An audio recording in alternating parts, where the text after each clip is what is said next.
กราบสบายดีสวัสดีจ้าสบายดียินดีต้อนรับเข้าสู่ซองมาต้มซาวจ้อยนะพี่น้องสบายดีสุคู่สุคนบ่ว่าผังลาวหรือฝั่งไทยสบายดี FC ของบาต้มซาวจ้อยนะพี่น้องบ่ว่าผังลาวหรือฝั่งไทยขึ้นกันมามื้อนี้สาวจ้อยก็จะมาเจงขาวที่สาวจ้อยเสียใจที่สุดนะพี่น้องก็คือสิ่งของที่เฮาฮักสิ่งของที่เฮาเพลงสิ่งของที่เฮาเลี้ยงมากับมือพี่น้องก็ได้จากเฮาไปมือนี้ก็จะมีข่าวร้ายนะพี่น้องการแต่งตัวของสาวจอยก็จะเป็นสุดดำนะพี่น้องกาฟิลสามีโทรมาพี่น้องกาฟิลก็คือได้เสียชีวิตแล้วมื้อนี้การที่เสียชีวิตของกาฟิลนะพี่น้องสาวจ้อยตื่นตอนเช้าตอนเวลา6:10 นาทีสาวจ้อยเป็นคนตื่นแล้วแม่สาวจ้อยนะเพิ่นจะตื่นใน5:30 นาทีหลังจากเพิ่นตื่นแล้วเพิ่นก็จะเข้าห้องนอกห้องน้ำนะพี่น้องไปทำธุระส่วนตัวล่ะแล้วพอเพิ่นสิย่างเข้าบ้านพี่น้องเพิ่นก็ไขประเจเพราะหน้าบ้านสาวจ้อยจะใส่กระเจเบิดสองข้างเลยพี่น้องเพราะว่าสาวจ้อยอยู่คนเดียวบางครั้งสาวจ้อยก็นอนคนเดียวบางครั้งกับแม่มานอนนำเนาะก็เลยต้องได้ใส่กระเจหลังจากนั้นแม่ก็ไขกระเจออกไปพี่น้องแล้วเพิ่นก็จะเห็นกับฟิวนอนอยู่เส้นทางนั่นเลยพี่น้องอยู่ในทางเข้าบ้านหั่นล่ะเพิ่นก็นอนขวางทางเลยแม่ก็เลยคิดว่ากาฟิวนอนซื่อๆพี่น้องพอได้ไปจับแล้วน้องก็ได้เสียชีวิตแล้วตอนที่เวลา1:02นะพี่น้องก็จะเข้านอนกับสาวจ้อยอยู่แมวเนาะพี่น้องกาฟิลแล้วพอตอน4:05มันก็ออกไปมาส่งนูแล้วรอบที่1พี่น้องแต่ว่าเป็นนูตัวน้อยเนาะสาวจ้อยก็เลยให้มันกินมันโตน้อยๆพี่น้องก็เลยให้มันกินก็เลยหลังจากนั้นมันก็กลับไปอีกพี่น้องกลับไปหาอีกนะกลับไปหาอีกแล้วพอตอนเช้ามากับน้องได้เสียชีวิตแล้วหนูนะพี่น้องแต่ละเทื่อนะมันจะหานกหาหนูให้สาวจ้อยกินอันนี้ก็ต้องกราบขอบบุญขอบคุณแมวตัวนี้หลายๆพี่น้องอันนี้เพิ่นว่าอันใดดีๆอันใดที่แบบคนรักคนเอ็นดูนะพี่น้องมันจะจากเฮาไปไว้แฮงพี่น้องก็ต้องแสดงความเสียใจกับน้องเพิ่นพี่น้องที่เอาอายุมากแฮงพี่น้องนี่แข็งแล้วนี่พี่น้องนี่ก็คือแข็งเลยเด้อพี่น้องเด้อนี่เพิ่นเสียชีวิตไปแล้วแต่ตาเพิ่นนะพี่น้องยังไม่ได้พับตาเลยนี่ยังไม่ได้พับตาเลยพี่น้องคนนะตาเพิ่นนี่ยังมื้นตาอยู่ถือว่าน้องเพิ่นเสียชีวิตแล้วพี่น้องก็ขอให้เพิ่นไปเกิดเป็นมนุษย์นะพี่น้องเนาะทามาสาวจ้อยหักแฮงแล้วก็น่าจะหลายๆท่านนะพี่น้องที่มาเฮือนสาวจ้อยก็จะเห็นแมวตัวนี้ขี้อ่อนแฮงยังพากันกินนมอยู่เลย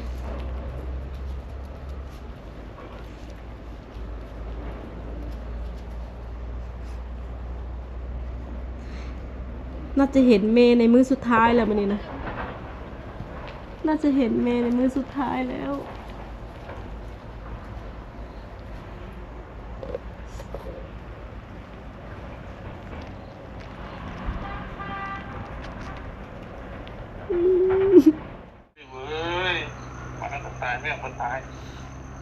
พี่น้องมื้อนี้กะเป็นมื้อที่โศกเศร้าอีกแล้วกะเบิ่งที่สาวจ้อยเต็งโตนะพี่น้องก็คือว่าเต็งโตในเฉพาะอะไรกาฟิลพี่น้องหลังจากที่มื้อนี้ตื่นเช้ามาเป็นมื้อที่โศกเศร้าแล้วก็เสียใจสำหรับสาวจ้อยอีกแล้วพี่น้องเนาะกาฟิลเนาะพี่น้องที่เหตุการณ์แบบนี้นะคือจีจี้ตอนนั้นจีจี้กะถูกรถเหยียบแล้วกลับมามื้อนี้พี่น้องเกิดจีแล้วไปนำจีแล้วพี่น้องคือว่าเป็นอย่างตรง เจอแต่ปัญหาเจอแต่เรื่องราวในครอบครัวสาวจ้อยพี่น้องลูกคันยังบ่ฮู้เด้ว่าเพิ่นนั่นว่าแม่เพิ่นเสียชีวิตพี่น้องเบิ่งลูกเพิ่นยังกินนมเซ้ออยู่พี่น้องพุ่นนะหน้าหดหูแฮงหน้าหดหูแฮงพี่น้อง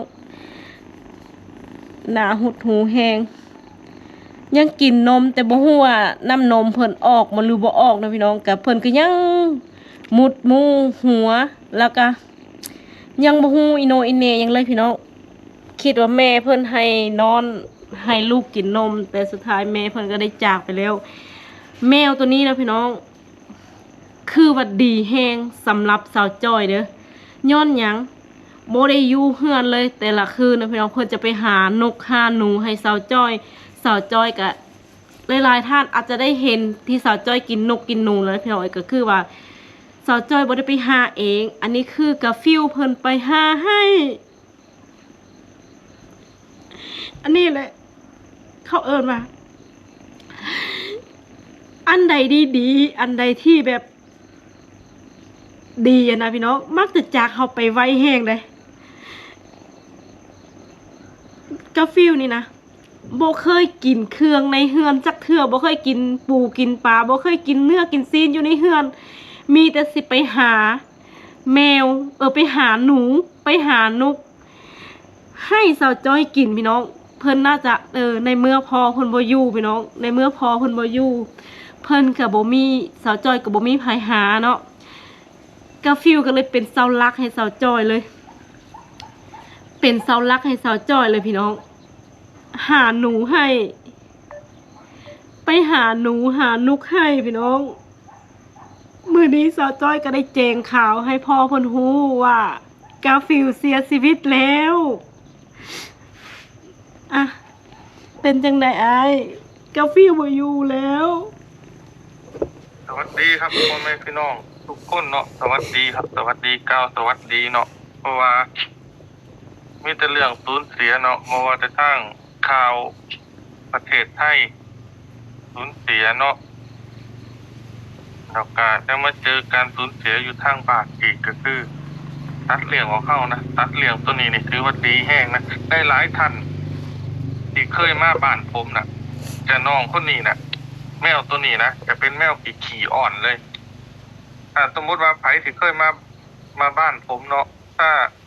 แมวตัวนี้นี่จะขี้อ่อนก็คือหนึ่งถ้าคนได้มานอนบ้านผมเนาะแมวตัวนี้จะชอบขึ้นมานอนบนอกขึ้นมาเล่นบนอกจะมานอนบนอกคนนั้นนอนบนอกคนนี้เนาะแมวตัวเนี้ยแล้วก็จะชอบแบบหาหนูมาให้แต่การหาหนูมาให้นี่เขาจะเอามาให้ถึงที่นอนได้บางทีเรานอนยังไม่ตื่นนี่แมวนี่คาบหนูมาวางไว้ให้นะครับหลายอย่างแมวตัวนี้ไม่ว่าแต่หนูในบ้านอะไรนี่หายหมดเป็นแมวที่ขี้อ่อนแต่ว่าแมวก็จากไปแล้วหมาก็จากไปแล้วอะไรที่ดีๆนี่มักจะไปเร็วเสมอ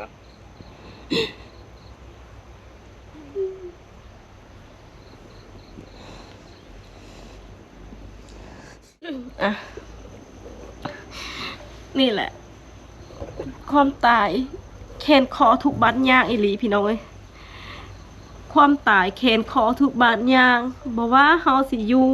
บ่เจ็บบ่ไข้มันก็ตายพี่น้องความตายนะจงมีสติการใช้ชีวิตนะพี่น้องนี่ละเพิ่นว่าบ่ต้องขาดแขนบ่ต้องไปอีหยังมากมายกับชีวิต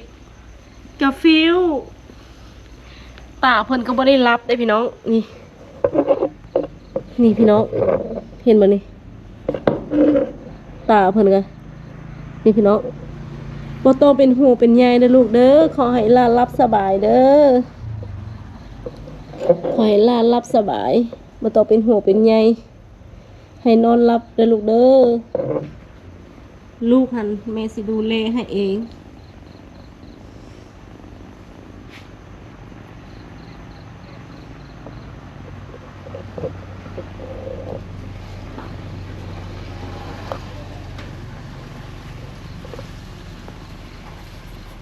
ตอนนี้เราก็มาส่งกาฟิลขึ้นสวรรค์ชั้นฟ้านะพี่น้องพอวันเบิ้ง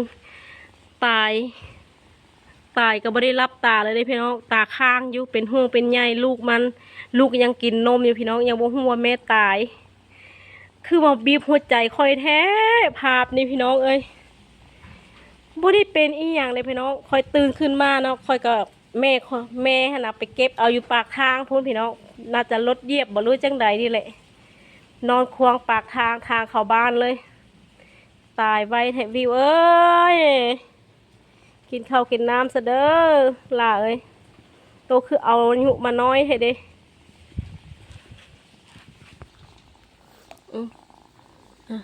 ขอให้โตเกิดบ่สนุกสุขสบายคอยเป็นเจ้าคนนายคนหลับตาเด้อโตบ่ต้องห่วงบ่ต้องใยลูกตัวดอกอันนี้มื้อนี้เราก็จะมาส่งกาฟิลขึ้นสวรรค์นะพี่น้องนี่เสียชีวิตแล้วคือเอาอายุมาน้อยแท้ลูกกินข้าวกินน้ำขึ้นสวรรค์สั้นฟ้าอันนี้คือน้ำหอมขอให้ล้างหน้าล้างตาให้โตไปสร้างอย่าเอาพญาติโลคามาได้มื้อนี้ได้เอาแต่ความหังมังคังร่ำรวยเอาแต่รูปหางามเกิดเป็นมนุษย์มนาเกิดน้ำพ่อน้ำแม่นี่แหละอ่ะน้ำหอมตัวสนุกสุขสบายเด้อมื้อนี้เด้อไปสิเอากาฟิลไปส่งสการก็แล้วพี่น้องตายแล้วแมวอยู่เฮือนนี่แหละพี่น้องลูกยังบ่ฮู้ว่าแม่มันตายยังกินนมอยู่ฟิลลูกมีข้าวให้โตเบิ่งลูกตัวนี้ลูกก็มาส่องเบิ่งแม่ตายแล้วลูกแม่ตายแล้วเบิ่งมีข้าวแล้วก็มีเงิน20 บาทรับตาให้โตบ่ต้องเป็นหูเป็นใหญ่ยังฟิลเอ้ยโตรับตาลูกเอ้ยโตกินข้าวกินน้ำมีเงินไปซื้อที่ซื้อทางซื้อในอยู่ในกินตัวเด้อฟิลเดอร์โตบ่ต้องเป็นโหเป็นใหญ่ลูกเอ้ยให้โตนอนรับฝันดีเด้อฟิลเดอร์จีเอ้ยมาเบิ่งน้องเลยเด้อดูแลน้องเลยเด้เบิ่งลูกตัวนะโหทั้งน้อยทั้งใหญ่มันจะเข้าไปน้ำโตได้นี่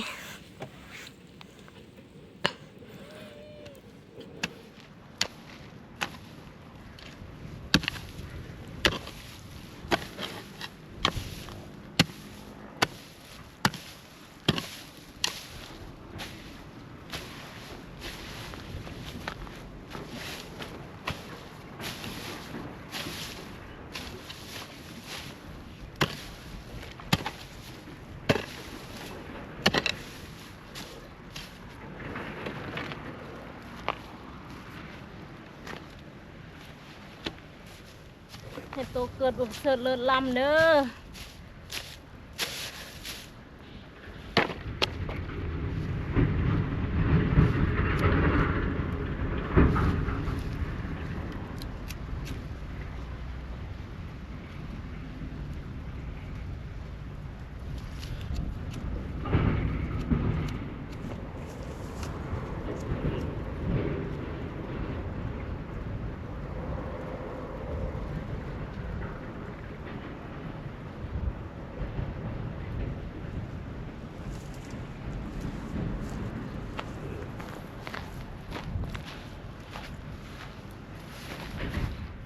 เกิดบ่เสิร์ชเลิศล้ำคอยเกิดเป็นมนุษย์มนา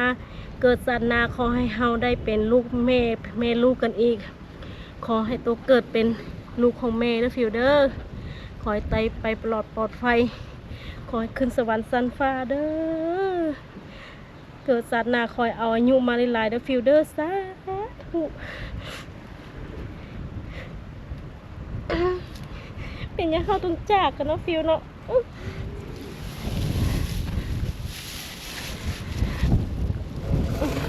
พี่น้องเพิ่งก็ไปดีเลยเด้อ